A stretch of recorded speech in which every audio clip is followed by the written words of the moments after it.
I don't know if the players have seen the worst player. Maybe you would think it's the kind of teammate who makes you furious with 0 kills and 10 deaths. Nice game! Nice game! Up! Come see! 07103108108100017 top! What the fuck? Or have godlike moves that make your blood pressure soar. I'm gonna mulligan them. Okay. I just got mollied. I think they mollied me. Where did your molly hit? I didn't throw it yet. Want me to throw it? Yeah. Okay, I'm blind. They just their perfect flash at me. These guys like know right where I'm at. If we really talk about being bad, there's a legendary figure in the live streaming community, and that is DSP Gaming, who is bad at everything he plays but is #1 at trash talking.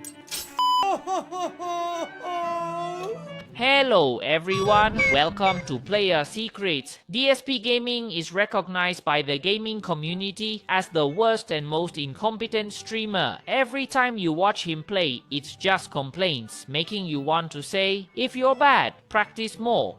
Some players even felt their self-esteem was hurt after losing to him in Tekken 8 and wanted to quit the fighting game community altogether. So what exactly did DSP Gaming do to make so many players dislike him?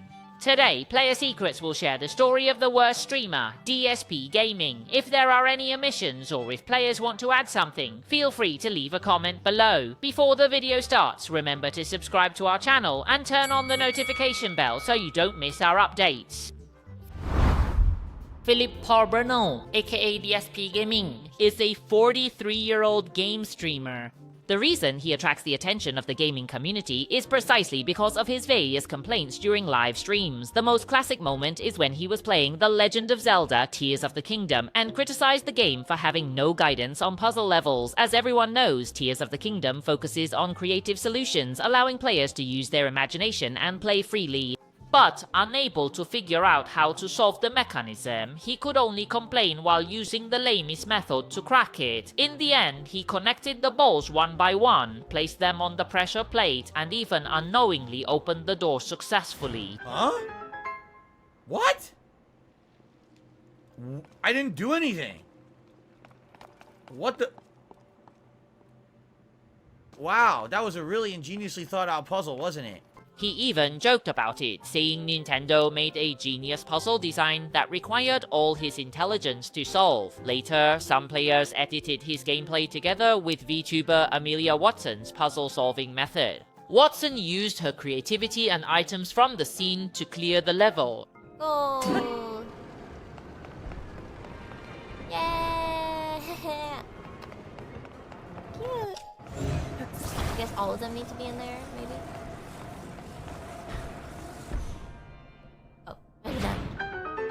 I'm gonna put all of them in there anyway. This also sparked a lot of discussion among players about her actions, with many joking, "Every time I see DSP, I think the only game suitable for him might be this one. I occasionally think back to this to remind myself how dumb DSP is. DSP has the problem-solving ability of a 2-year-old child. Of course, he didn't just complain about level design. In the past, he also criticized poor game mechanics because he couldn't blow up rocks. Hold up, release.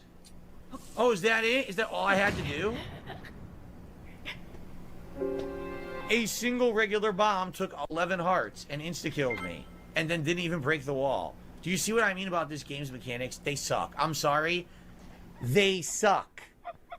They f***ing suck. I don't care what anyone says. You can kiss the Miyamoto and Nintendo's ass as much as you want. The game mechanics are terrible. Seeing DSP, players can't help but say that this guy seems to have the potential to become a game editor. After all, there was once a game editor who couldn't pass the tutorial level of Cuphead. This kind of person is why shampoo bottles need to have instructions. It seems I finally understand why games now cater to modern audiences with simpler controls. Sigh, this is not nonsense. As early as the Game Developers Conference in 2019, a level designer from Santa Monica Studio showcased the level design concept of God of War, even including gameplay clips of DSP as an example to demonstrate how the game guides players. This led players to believe that the team considered him a core user, allowing such players to have a better gaming experience. So players also expressed disappointment, saying that when they use DSP as a model for game development, you know you're in the worst timeline. What a sad era we live in, to think that someone like DSP is the standard for the main audience of games. Of course, in the past, DSP also got stuck for almost half an hour in Black Highlands because he didn't know the shield jump technique, always thinking his game had a bug, leading players to mock him. Yoh, Makusawa. The intelligence is what's bugged. Later, he even complained during a live stream about the game of the year, Baldur's Gate 3, criticizing various game mechanics, and even stated that he would never award Game of the Year to a title that caused him so much anxiety and stress, even though he would still give it a high score. I would never give Game of the Year to a game that causes me this level of anxiety and stress because it doesn't f***ing work right. I just wouldn't. Still ranked high. Like, I would probably, number score, it's gotta be an 8 or a 9. However, as a responsible streamer and a true gamer, he plays almost every game, though he complains about every game as well. The most classic example is undoubtedly when DSP was playing Persona 3 FS and couldn't defeat the boss, getting furious, and then the official American Atlas account directly commented below, saying that getting angry because of charm is real. The reason he played this game was because the patrons on Patreon chose it for him, not because he really wanted to play it, and the difficulty setting was still easy. DSP later responded to Atlas, saying that Atlas USA is a joke, or when he was playing The Elder Scrolls 4, he got frustrated by the lockpicking minigame.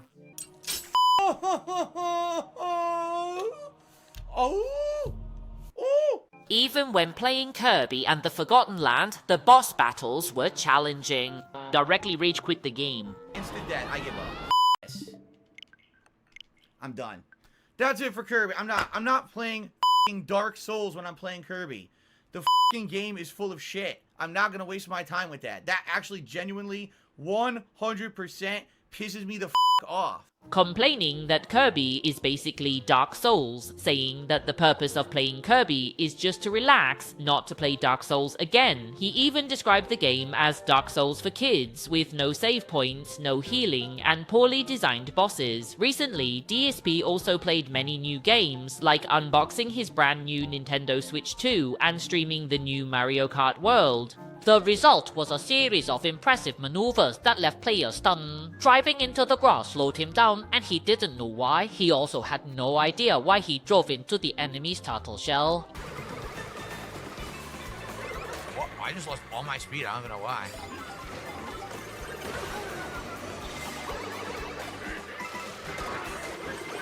What just hit me? No idea. And he also blamed the game for taking him in the wrong direction after he crashed into an obstacle and ended up in last place. Such unbelievable actions left players helplessly wondering why this guy is so bad at every game he plays. Interestingly, when he was selecting a character in online multiplayer mode, the countdown ended and automatically locked in the character he was pointing at, resulting in him choosing a game he didn't want. Then he started blaming the joystick's vibration for selecting the character, emphasizing that he didn't press any buttons and believed the joystick detected his vibration input. Oh my gosh, playing multiplayer mode and using up all the time to choose a character, it's basically making the whole lobby wait for him. DSP's eye-popping actions and complaints. The game has countless iconic moments. He once used a turtle strategy in the fast-paced Doom game, attacking from a corner to defeat enemies, not even bothering to block attacks, making players exclaim that he plays Doom like a tactical shooter. Watching him with a displeased look, it doesn't seem like he's enjoying it at all. Why even play then? Tried using Iron Eye in Elden Ring's Nightfall, but ended up complaining about enemy lock-on issues. While teammates were struggling with the boss, he was just wandering around, basically being a useless teammate just watching.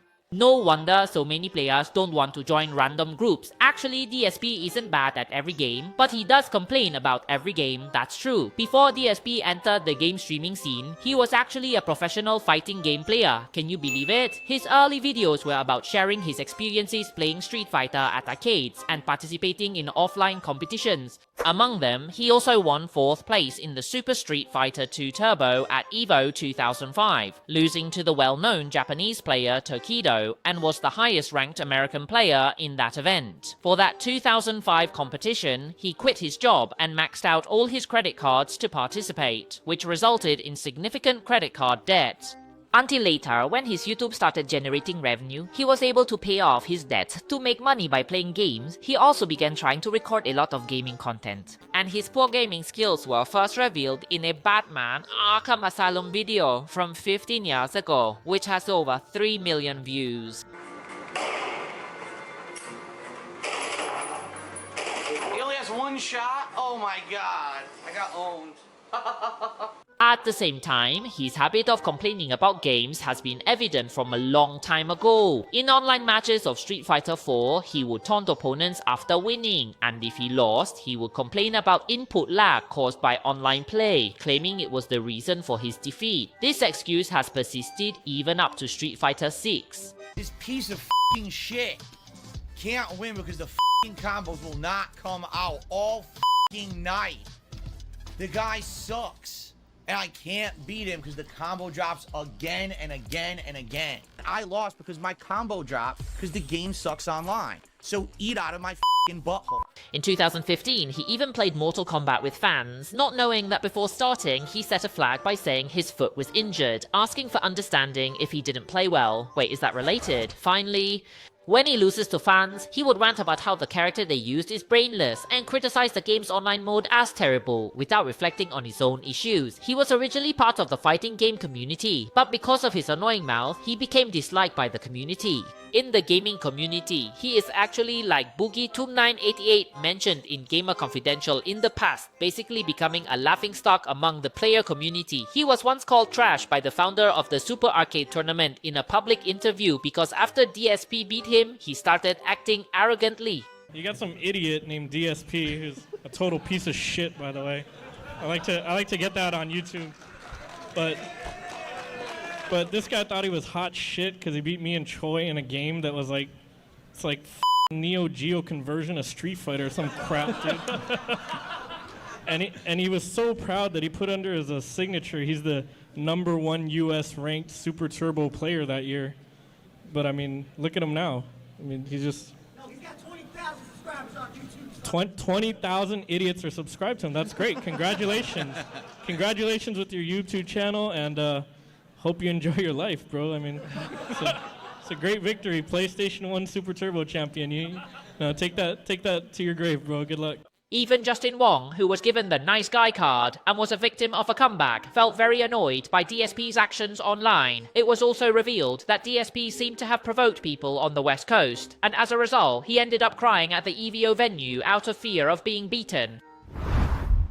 In addition to being bad at games and complaining, DSP's streaming career has also experienced ups and downs. He has created many channels in the past with the purpose of making money, and indeed, quite a few people have donated to him, even giving him an arcade stick. However, he often chooses to complain during live streams when no players donate to him. For example, during a live stream of a chess game, he kept asking viewers for donations, but he couldn't even tell the difference between the king and the queen. When he lost, he blamed it on not having enough time. Or when playing Expedition 33, he started complaining that after playing for 3 hours, only one viewer donated $5, which made him very dissatisfied, and he frantically demanded money from everyone. There has been one person who contributed the entirety of the gameplay of the stream, 3 hours. And it was Darth Fig, $5. Like, what the hell is going on? Right now, while we're on Kick, let's get some subs. Let's get some tips, some super chats, memberships on YouTube. What is going on? When DSP was banned from the Twitch platform and chose to switch to live streaming on YouTube, he kept explaining to the audience during the stream. YouTube has a super chat feature similar to Twitch's bits, and he kept mentioning the super chat mechanism, seemingly hoping everyone would give him money.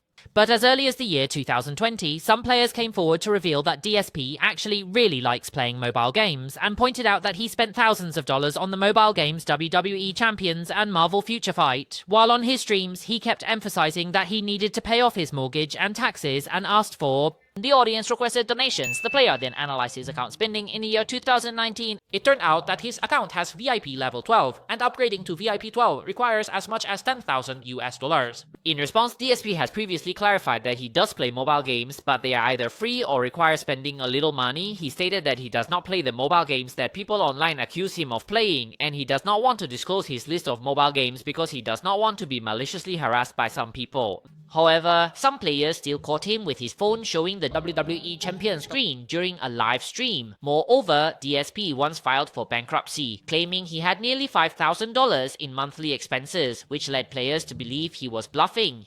Some players who are quite focused on him even started investigating this case, suspecting that he applied for bankruptcy just to avoid the nearly $500,000 in debt he previously owed. This case was finally concluded in the year 2020, with DSP receiving a bankruptcy discharge order, meaning most of the debt was legally forgiven and no longer needed to be repaid. There are countless stories about DSP Gaming, and over the past few years, he has sparked quite a few discussions every now and then. When the Switch was first released, he made outrageous comments such as criticizing the new Type-C used by the Switch, claiming that this type of USB was not common and not many devices used it. He even decided not to go out and buy a Type-C cable, which ultimately led to him being unable to play The Legend of Zelda he had already purchased, and he thought Nintendo was messing with him. But actually, Type-C is the latest USB specification, much faster than previous USBs. In the past, he was not only pranked by fans and had his house raided by SWAT teams, but also, before a live stream officially started, he forgot the camera was on and was caught sitting in a chair touching himself. As a result, that clip was uploaded to adult websites, leading to ridicule from players. The most disgusting part is that he then went live without even cleaning up or washing his hands. Did anyone notice that he actually only lasted 1 minute? He even expressed dissatisfaction with Hideo Kojima's name appearing multiple times in the opening scene of Metal Gear Solid 2: Sons of Liberty and started mocking it crazily. When playing Metal Gear Solid 5: The Phantom Pain, he also mocked the end credits, suggesting all the names be replaced with Hideo Kojima. Furthermore, while playing Castlevania: Lords of Shadow, he used foul language towards Hideo Kojima, which led many players to consider his behavior blasphemous. I would be happy to work at Konami, and I think Konami would want him too. DSP Gaming can be considered one of the legends in the gaming world. He is not only rated by players as the worst player, but also he was voted as one of the most disliked YouTubers. Some players even see him as a role model because if he can complete certain games, then we definitely can too. Did he succeed in finishing them? If he did, then I feel even more confident in conquering the game. DSP always surprises me because despite being an idiot who refuses to learn, but he still dies fewer times than I do in Souls-like games. What do players think of DSP Gaming? Can you accept his complaints every time? Feel free to leave a comment below and share. And now, you can join our Patreon for just $1, and there will be game-related giveaways every month. This is GamerSecret. See you in the next video. Bye bye!